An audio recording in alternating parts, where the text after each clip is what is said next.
Thank you very much for joining us today. It's my pleasure and privilege to welcome you all on behalf of the Independent Social Research Foundation for today's book launch, in which we celebrate the recent publication of Professor Martin Thomas's important new book, The End of Empires and the World Remade, A Global History of Decolonization. My name is Lars Cornelissen, and I will be presiding over the proceedings today. And here's how that's going to go.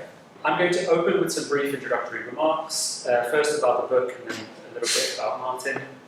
I'm then going to introduce and hand over to Martin. He's going to speak for about 10 minutes, and then we're going to hear from our two panelists today. We're going to start with Natalya Benkhaled-Vince and then Tarak Barkawi, who are both also going to speak for about 10 minutes. I'll then invite Martin to respond to them if he wants to, and after that we're going to open the floor for questions.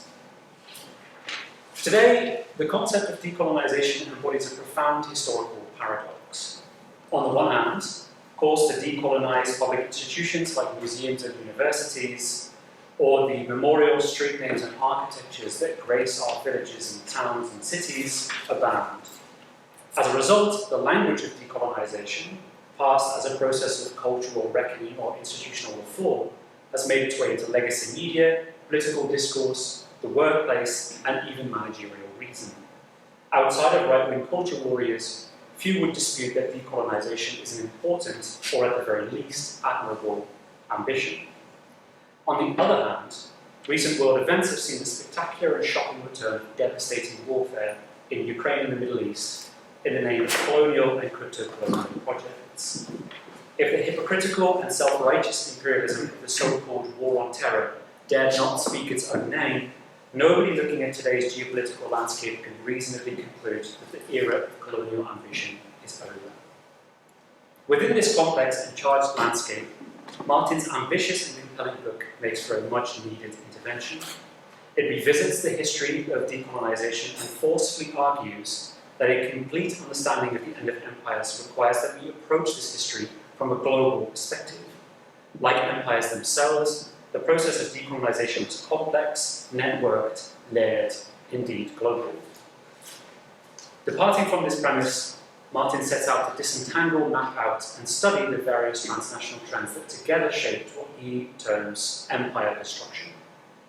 The result is a very accomplished and wide-ranging study that seemingly effortlessly weaves together historical, political, economic, and ideological analysis to draw out the intense complexity and indeterminacy of the period that we call decolonization.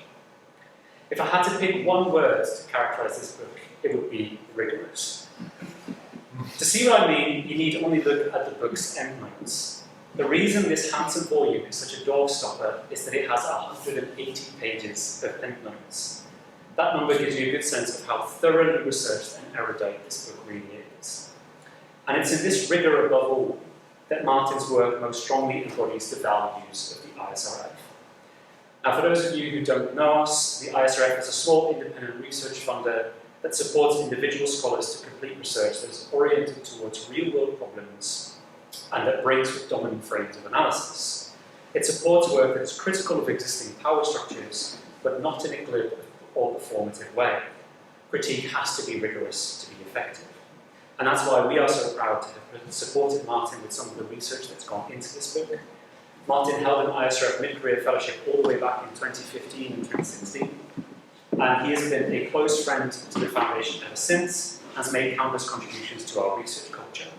By launching this book tonight, we are hoping to return the favour. Okay, I've talked enough, so I'm going to introduce Martin before I hand over to him. Martin Thomas is a professor of Imperial History at the University of Exeter, where he directs the Centre for Histories of Violence and Conflict. His research covers histories of colonialism and decolonization, with a focus on such themes as colonial violence, intelligence, insurgency and counterinsurgency, and paths to decolonization. He has published very widely on these themes, including a number of fascinating books. Of particular interest to audience members may be Fight or Flight, Britain and France and Their Roads from Empire, which came out in 2014, and Arguing About Empire, Imperial Rhetoric in Britain and France, 1882 to 1956. And that came out in 2017 and was co-authored with Richard Tory. Martin is also a prolific editor, In 2019, he edited the Oxford Handbook on the Ends of Empire, together with Andrew Thompson, which is a book that prefigures many of the themes that we're going to be discussing this evening. And just last year, he edited the Oxford Handbook of Late Colonial Insurgencies and Counterinsurgencies, together with Gareth Curless. Martin, as always, it's a privilege to have you with us. Over to you. Thank you so much, Lars. Thank you, everybody, for coming. Lars, that was a very generous introduction. I'm very, very grateful to you, to the ISRM, whose support for me really was foundational to all the research I've done since 2014 when I to this book. I'm always happy to be working in their environment. It's great. I'll talk very briefly about what I was trying to do with this book. I'm not sure I've succeeded, really, but let me talk about what I was thinking about when I began writing it, and even more so when I finished writing it. One of the, I suppose, animating questions was, well, where do we go next if we've all made a global turn? In other words, if we've all come to the conclusion that it is something of an analytical dead end to say, well, clearly empire cannot be understood by studying the governments and those who opposed them, who worked either to preserve empire or to pull it apart. You have to work from the outside in. You have to work from the ground up. You have to understand what made empire so viscerally unpleasant, intolerable, not even ideologically so, but viscerally so, for so many people by the mid-20th century. Now, ostensibly, that might seem self-evident. It's racism. It's all that that implies. Cultural discrimination, everyday violence, workplace discriminations, gender discriminations, the denial of a shared humanity. That is fundamentally what the book is about, and it's very easy to sort of get on a soapbox and say, well, clearly empires were ghastly, clearly decolonisation is something to be welcomed. But of course the problem is that, on the one hand, a lot of the people who supported empire don't quite fit the characterisation of monster. They may have been misguided, they may, in a 21st century gaze, look quite unsympathetic, but hard as it is to admit, they also thought they were quite well-meaning. Secondly, an awful lot of the people who opposed empire ended up either very disappointed with what followed or bound up in transitions over which they found themselves either denied control or losing control. In other words, what came next was not some sort of simple process towards liberation, freedom, better futures, etc. So how do we explain that? And then lastly, I suppose, decolonisation is clearly not done. Lars mentioned in the introduction that, if anything, across much of the world, perhaps more so in the global north than the global south, decolonisation is currently understood, less in terms of high politics, less in terms of international political economy, less in terms of the kind of macro processes that I must admit interest me most, and rather more in terms of something that is in plain sight.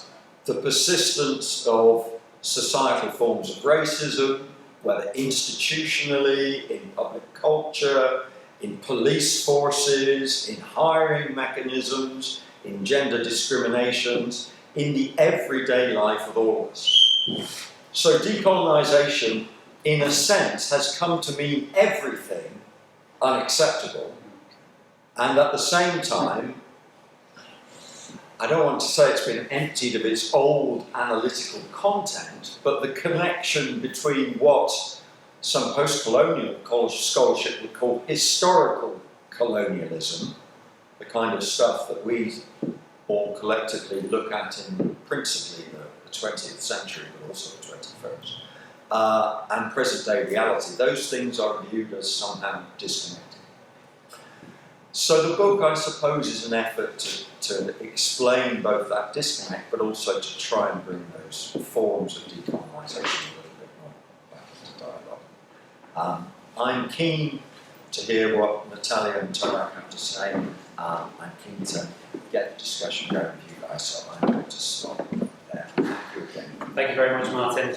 Okay, we're going to go on to our first panellist. Dr. Natalya Benkhaled-Vince is the Sanderson Tutorial Fellow and also Associate Professor in Modern History at University College at the University of Oxford. She's an historian of French colonialism and decolonisation, and she uses global history and oral history methods to study how ordinary people both shaped and resisted large-scale historical change. She's published brilliant work on the Algerian War of Independence. In 2015, she published her first book, Our Fighting Sisters, Nation, Memory and Gender in Algeria, 1954 to 2012. And her most recent book is The Algerian War, the Algerian Revolution, which came out in 2020 and which situates the Algerian struggle for independence within the global history of empire destruction. Natalya, thank you very much for being here. Over to you. Thank you so much, guys. It's really a pleasure and an honour to have the opportunity to read this book. It is a fantastic book. It's absolutely brilliant, and it's brilliant for many reasons. I think one of the first ones is that it really is an accessible introduction to the most important process, I think, of the 20th and the 21st century. And when I say that, that is such an achievement to have actually been able to explain decolonisation. This could be read by somebody as a history of the 20th century. I teach a course that is the global 20th century, and one of the issues that I have is working out, what introductory reading do I give students to do over the summer that is actually sort of genuinely global, that is going to tell them about sort of different parts of the world. This is what I'm going to tell them to read from now on. It's fantastic. Checks in the post. Yeah, I have a percentage. But it also is a book that really speaks to specialists as well. It is an absolute sort of state of the art. I think this is what you mentioned as well. That's a sort of where we're at, sort of in the field, in the study of decolonisation. My mum, who somewhat hilariously is a character in this story, in the acknowledgements, she saw it on the table. She said, "That's going to take you ages to read." And she sort of picked it up. She said, "But there's a lot of footnotes." And I said, "Well, we actually do look at the footnotes, and we're going to check. We're going to read those too and see who Martin has been quoting." And they are super impressive. So firstly, I think reflects what a generous scholar Martin is. A super generous scholar, to everybody in the field, particularly early career researchers. And you can really tell that you've read other people's work and read it sort of really carefully, and it's sort of shaped your thinking. So in terms of sort of the state of the art, you can see sort of everything in there that has shaped our field, in the last maybe sort of 10, 15 years. So firstly, the discussion of sort of alternative ends of empire, so questioning the idea that, it's inevitable that empires are going to transform into a series of nation-states in the middle of the 20th century. And thinking about different ways in which ends of empire were imagined and sort of why they didn't come to fruition. Obviously, a lot of that work sort of was pioneered by Fred Cooper, and there's so many other scholars that sort of taken that on. All of the recent rich work on sort of how we can explain why formal empire at least ended in the way that it did.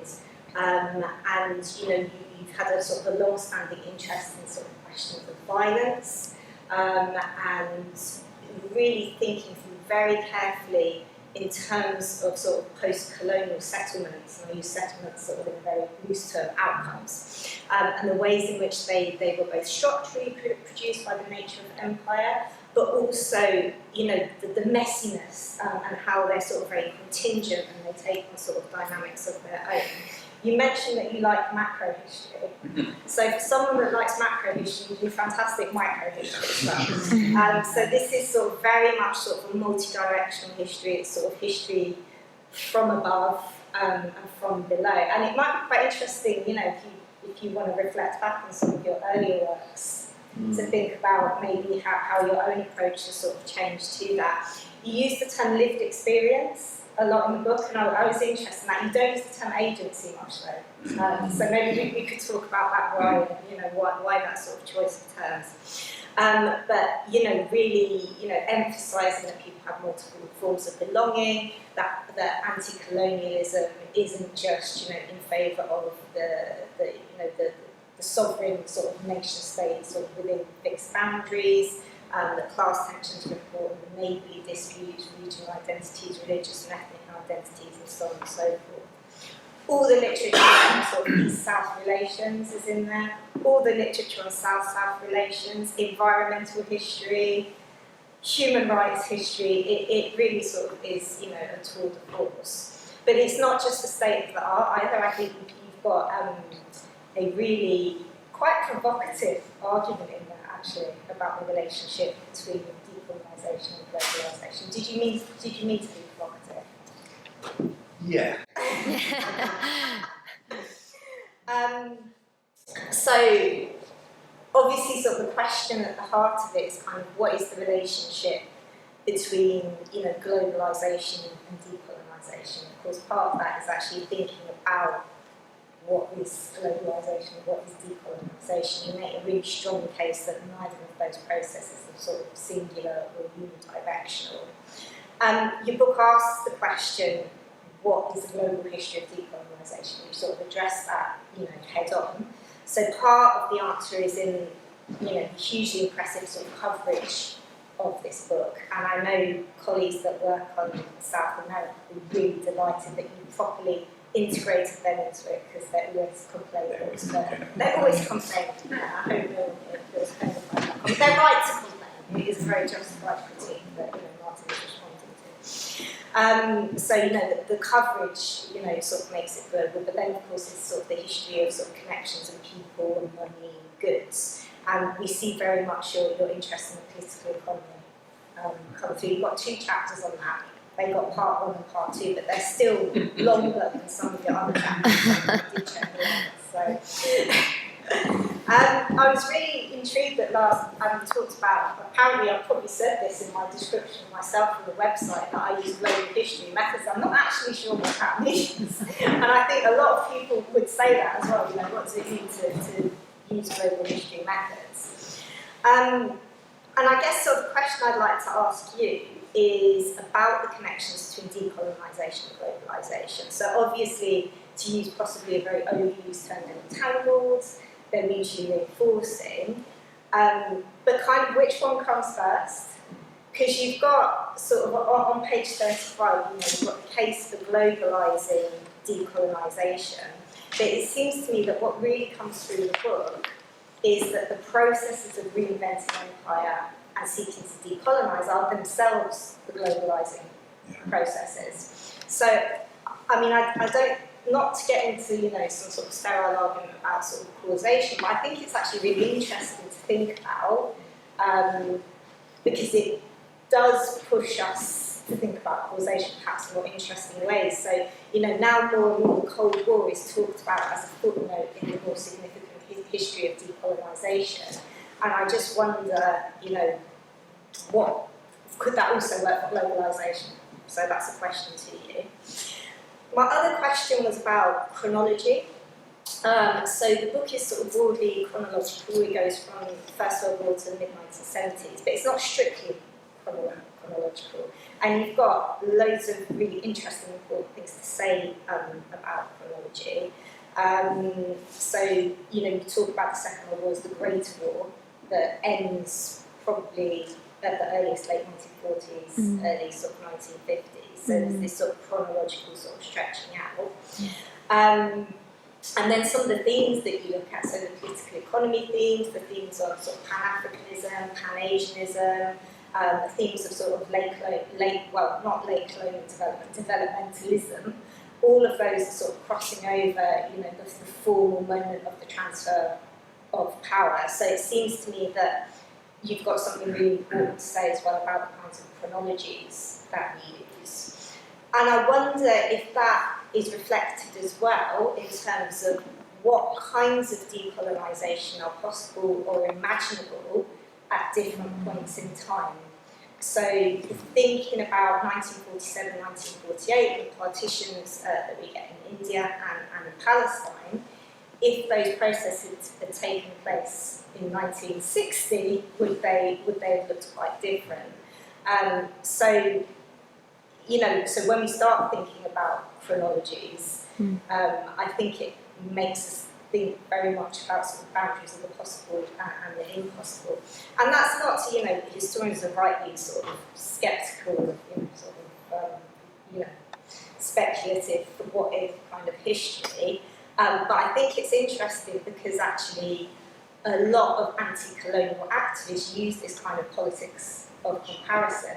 And indeed, so do sort of people who are nostalgic of empire. So it's quite a common thing to hear former settlers to say, you know, in contemporary France today, if only we'd had the South African solution, which I have to say 1962 is pretty much, you know, unimaginable. So maybe, you know, the problem for them is they didn't hold out until the 1990s. Yeah. And then sort of the last question about what decolonisation does to the former metropole. So it's a global history of decolonisation, but it is mostly about the global south, and I think that's fantastic. But there's also some moments in there where you also really want to tell us that we really should be thinking about, you know, how this process shapes Europe as much as it does sort of the rest of the world. So, you know, you sort of mentioned the sort of the recycling of colonial personnel, and you talk about, you know, the way in which actually a lot of European sort of what later becomes the European Union economic policy is actually built on sort of colonial policy. And I wondered if it was just pure, I mean, it would be twice the length, right? If it included, you know, all of the global north as well. So, you know, was that a practical decision, or is it, you know, maybe having talks about, you know, France, Britain, the Netherlands, and Belgium, and that. But I think I've asked you 3 pretty big questions there, so I will leave it there. Everybody buy this book, you're reading this, it's fantastic. And I think it absolutely, you know, it is the book to read, and it will be, you know, for a very, very long time to come. Thank you, Natalia. That was really good and very interesting. And we've already got plenty of questions to sink our teeth into, I think. Moving on to Tarak Barkawi, who is a professor of political science at Johns Hopkins University in Baltimore. Before that, he was professor of international relations at the LSE, not far from where we are. He has left a significant imprint on international relations and security studies, having authored a number of household interventions. This includes a 2006 essay, The Post-Colonial Moment in Security Studies, co-authored with Mark Laffey, and the 2016 essay, Decolonising War, that I remember a friend of mine built an entire PhD thesis around. In 2017, he published Soldiers of Empire, Indian and British Armies in World War II. And in 2022, he published a fascinating essay that asks what may be gained from seeing the war in Ukraine as a war of decolonisation against Russia's imperial ambitions. Tarak, thank you so much for being here this evening. The floor is yours. Thank you for having me. I was a reviewer for Princeton University Press for Martin's book, and I thought I'd start out reading the first paragraph of my review. This book is a history of, a rethinking of, decolonization as a set of interconnected global processes over the 20th century.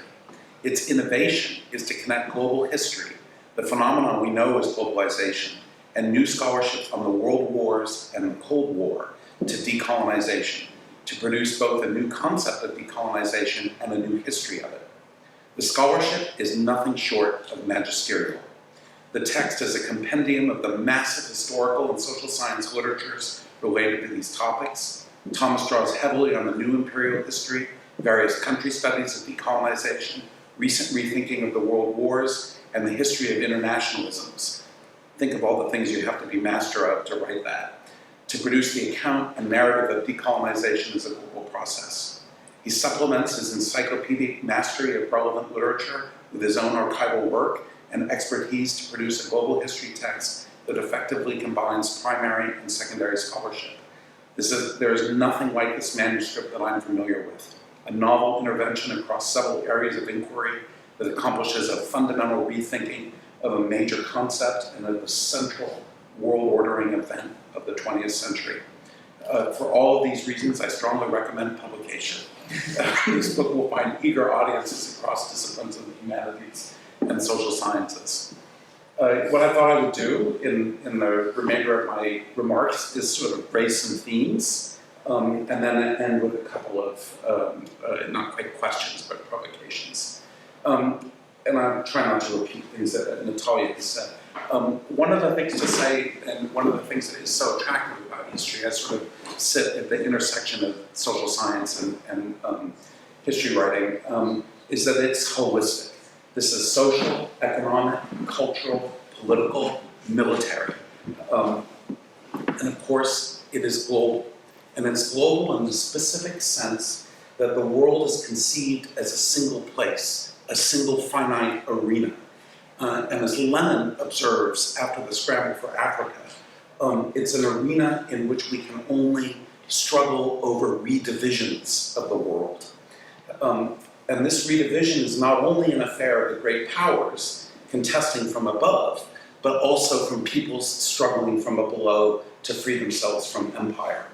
The terms of contestation were not only those of the nation state, right? We have a strong tendency to read back from the present that the outcome was always going to be a nationalism and a sovereign nation state as a replacement, a world of nation states as a replacement for a world of empires and colonies. And this means that one of the fundamental things that Martin is interested in doing, like any good historian, is to critique teleology.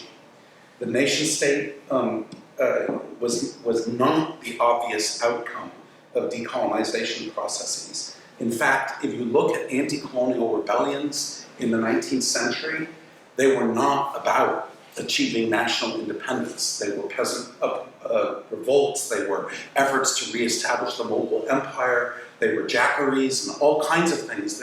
But by the time you get to the 1920s and the interwar period, anti-colonial movements had become nationalist. And I think that the question of how that happened is something outside of Martin's book, but I think it's something that we need to think about.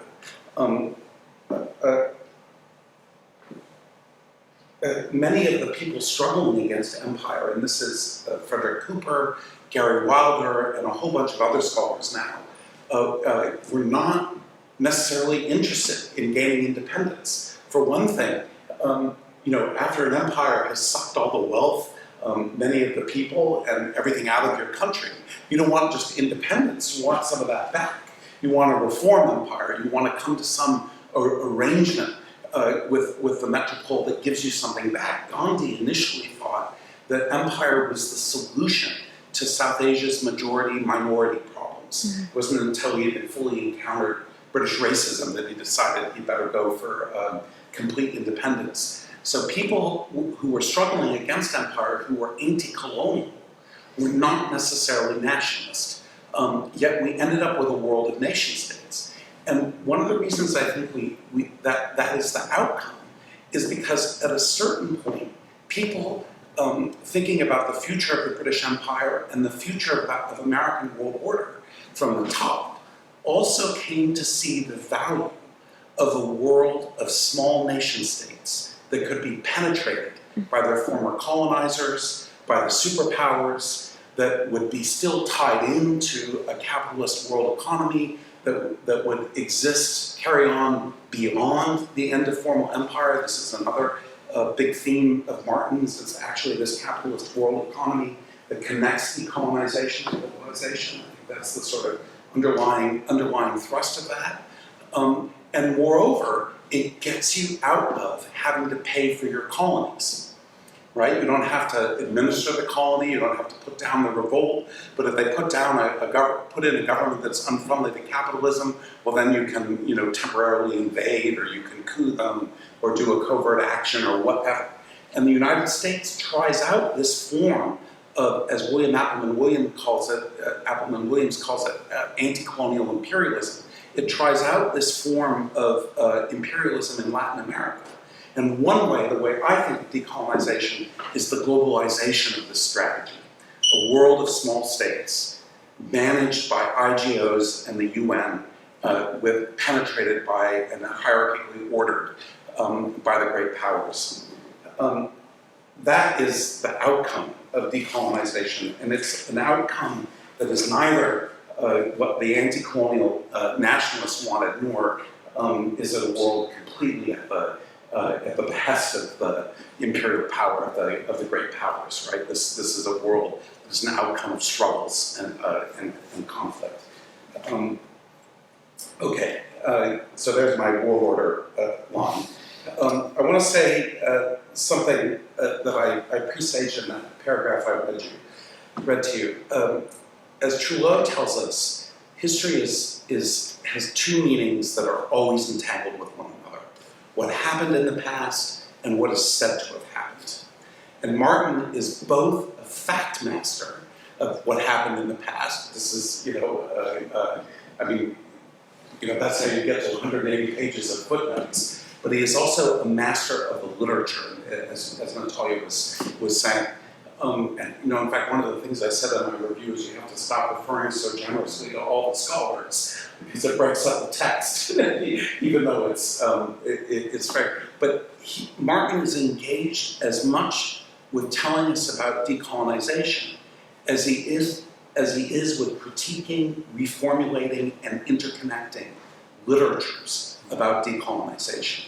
And one of the big kind of moves here is to get away from a kind of binary between the metropole and the colony, and start seeing decolonization as an interconnected global process. And that alone is a major achievement of this text. To see decolonization, I put it in terms of a world ordering from the top. Martin puts it in terms of a world ordering of contestation from below, above, and the side, and sits it in the context of the Cold War, which I'm now going to say something about.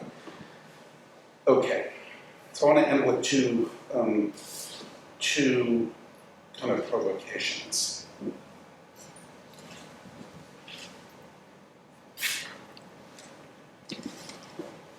Okay, one is about the Cold War, and one is about decolonization as having no definitive end. And my kind of move here is, what if we rethink the Cold War from the point of view of decolonization? Instead of the other way around. And if you've made this move where decolonization is not suddenly seen as sort of sovereign independence and nationalism and a wonderful liberal end to the end of empire, and you see decolonization as this contested outcome, what if we take that to the Cold War? Is it the victory of the liberal West in 1989 or 1990s?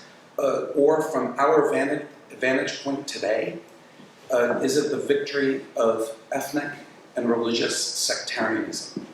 And is the kind of key moment that augurs the future the war of Bangladeshi independence, the Iranian Revolution, the wars between Vietnam, communist Vietnam and communist China and other parts of Indochina, and of course the rise again of a global and militant Islam that comes to suck in the Americans into two more failed wars and bleed them of their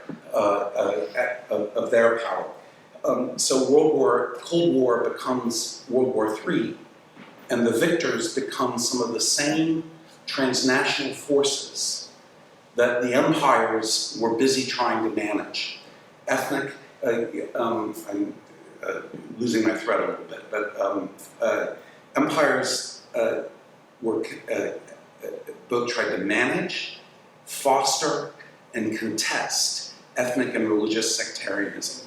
And they wanted to get rid of socialist projects, the Third World Project, as we saw it in the early stages of decolonization.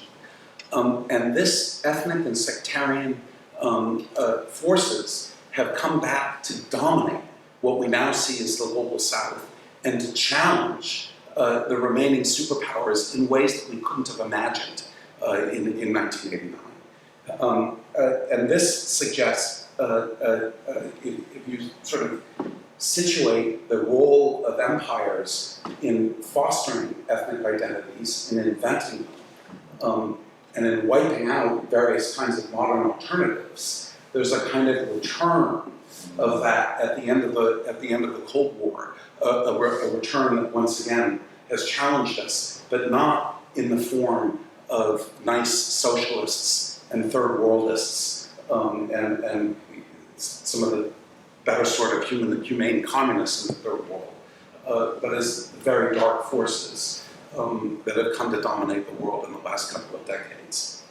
Okay, I've done that very quickly, but I hope I've laid some groundwork there for a conversation. And I want to finish with the last paragraph of my review to Martin. It was such a joy to write. It was actually very good fun.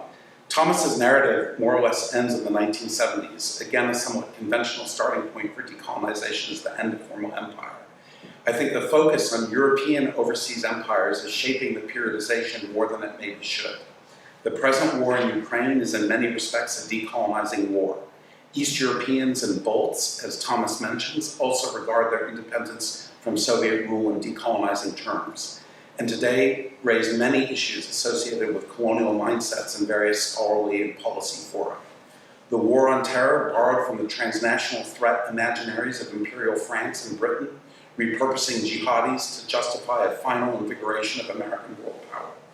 Today, white supremacists and associated ilk are having their own UDI moments in the metropole, spurred by many of the same fears and politics that drew Du Bois's global color line at the turn of the 20th century.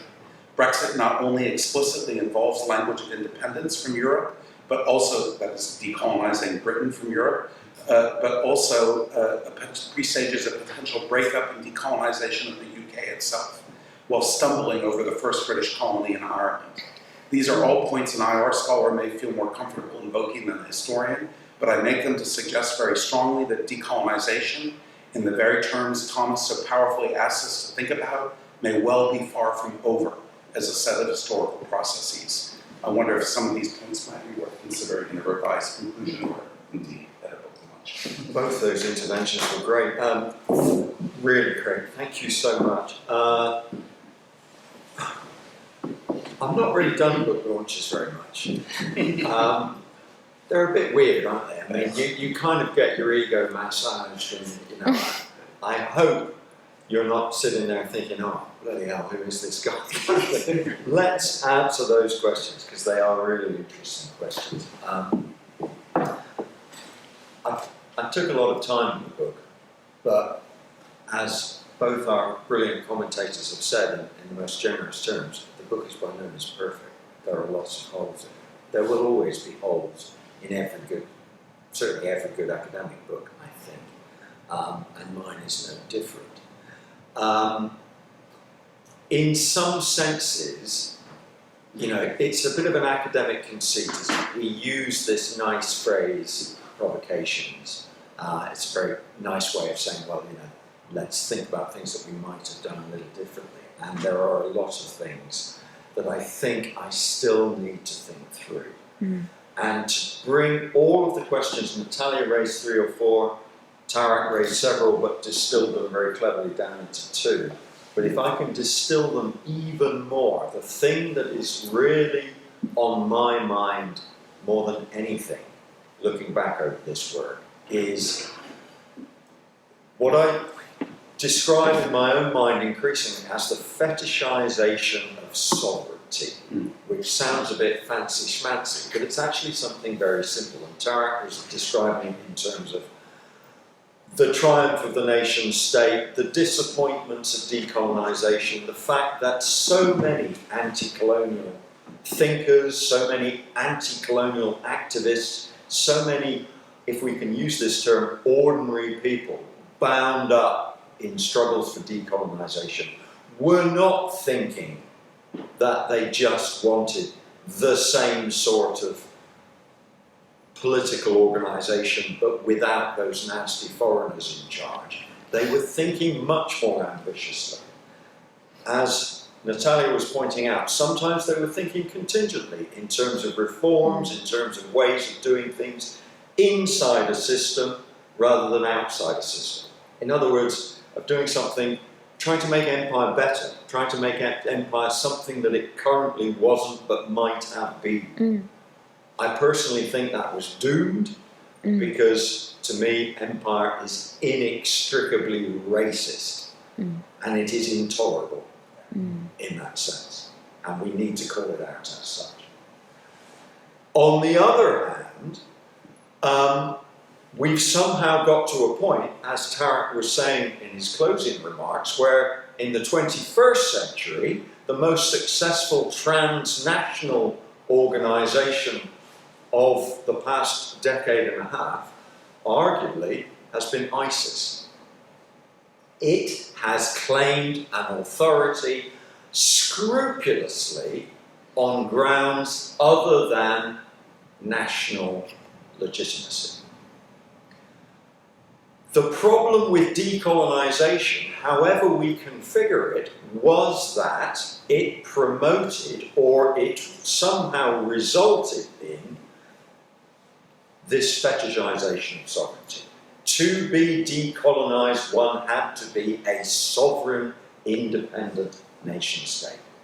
And behind that is this idea of collective social and economic rights that is distilled itself into a term, self-determination.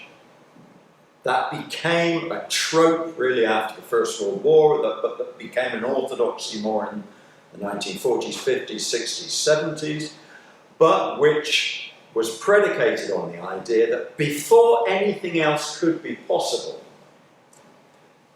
there had to be an organised polity, and that polity had to express the will of a community to self-determination.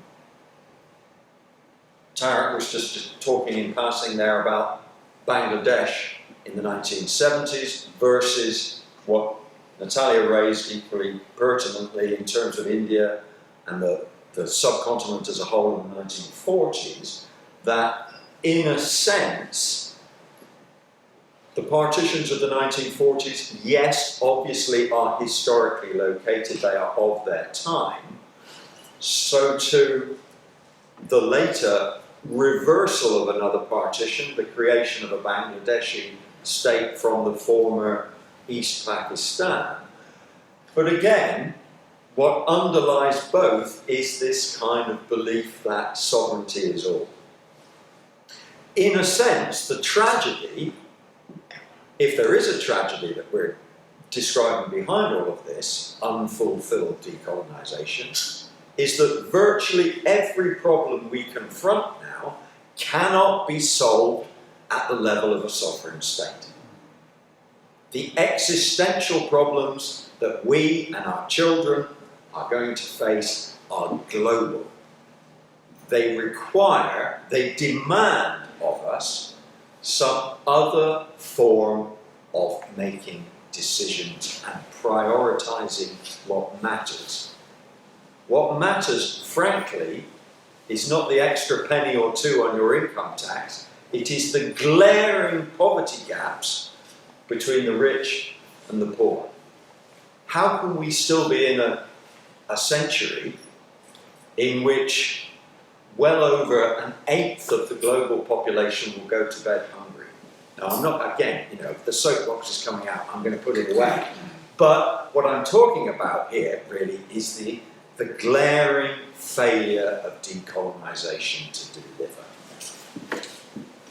Why? Well, now very quickly I'll answer those questions. Why? One reason it fails to deliver is because it is subservient to the triumph of a form of capitalism that is enshrined in what is often described as globalization, but what really, in its current iteration, means the dominance of free market economic thinking, the idea that free markets can resolve problems better than governments and intergovernmental cooperation can, that debt burdens are tolerable, I could go on, etc., etc.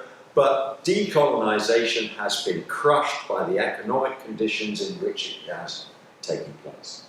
That alone, I think, explains another point that Natalya raised, which is my kind of obsession with political economy.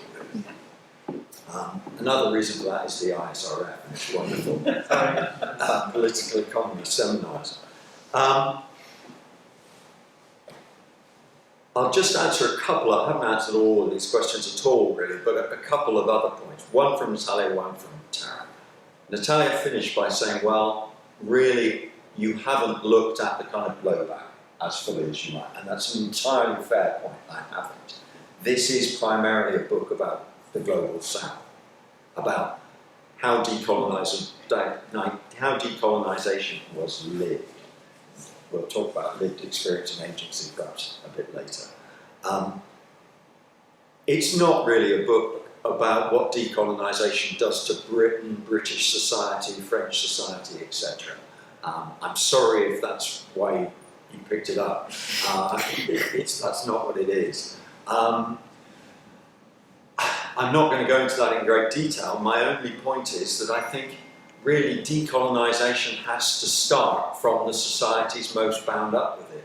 And the point is, ultimately, I don't think decolonisation matters to Britain in the way that it matters to India, in the way that it matters to Jamaica, etc., etc.